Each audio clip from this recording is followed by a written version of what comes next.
Funny man Alan Committie is joining me in studio to talk about his show Defending the Caveman, which is currently playing at the theatre on Bay.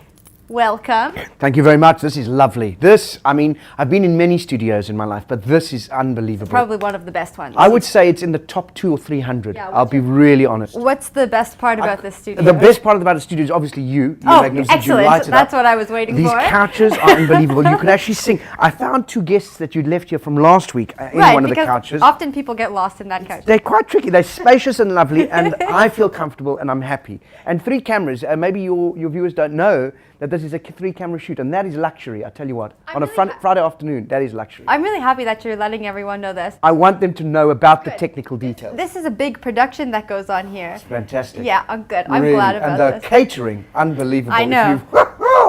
Freshly squeezed Oros, they haven't stopped at anything. They are really amazing. It's a true story. Are we done yet? Is there still more? Oh, right. Okay, you are the caveman and Defending the Caveman. I am. Okay, so for people who have no idea what I'm talking about, why don't you introduce us to the caveman? Well, essentially, this was a show that was written in the very early 90s by an American stand-up comic called Rob Becker.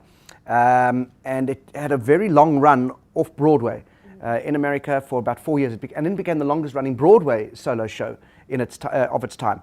Peter Turin, South African impresario, picked it up. It came to South Africa. Tim Plewman South Africanized the script, and he ran it for 10 years.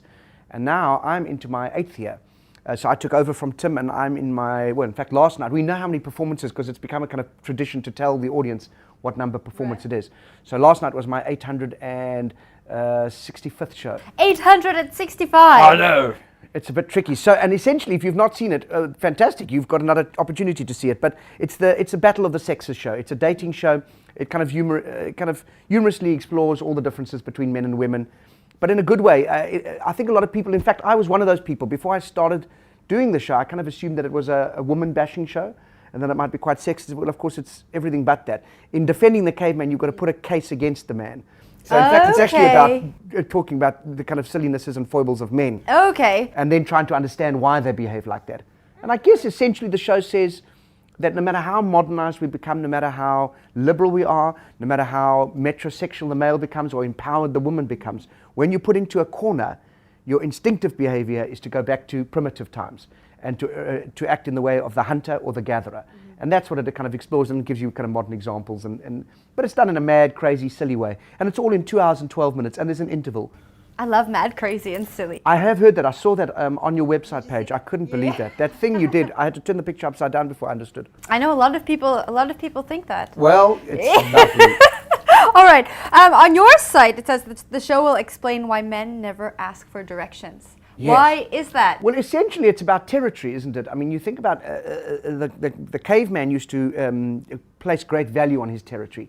And for example, a car is just another example. It's rolling territory. And so there you are with your beautiful lady, and now you've failed to hunt down your destination. And now your lady expects you to invite perhaps even another man into your rolling territory to kind of help with the directions. This is a deeply, deeply unsatisfactory position for a man. It's purely pride, of course. And as we know, we're a proud people. We're a stupid people, but we're a proud people. True and true. True and true. All right, and tell me, why do women need more cupboard space? Well, this is a very good question. We just know that they need extensive amounts of cupboard. They kind of, basically, I think the subtext, and no one will ever speak this except me, is that women will squeeze you out at some point, and they don't do it in a malicious way. It's in a lovely way, because essentially they've just got, you know what it is? It's because they keep going out and gathering more stuff in without ever wearing out the stuff that they've already got in, which they shouldn't have got out, having not gone out earlier from having gone in, before they didn't. At home, my closet has. Are you a shoes lady? I'm a shoes and clothes. Oh my goodness! So okay, bad. So my partner just has one shelf now. Yes. So he has got a shelf. It's slowly getting taken. Yes. No, soon he will not have a shelf. No, and then soon he will have a door handle if he's lucky. We know this. And we just smile and we nod and we go, yes, have more space. It's all good. And then what do you do with your stuff? Men really don't need. We need one shirt, one pant, one shoes, and then we're done. Really, aren't we? It's true. When we shop, we really hunt for things. So you go out, you find a shirt, you kill the shirt, and then you take it back to your cave and watch TV. And you will keep that shirt until it is no more. Until it is no more. Until it is just all men right have that small. favorite shirt that they had from the first year of varsity, yeah. and they're now 53, and it's faded, and it doesn't fit them anymore. And There's probably but we will holes not. in it. It No. holes in it in all the wrong places. But we will not give them up.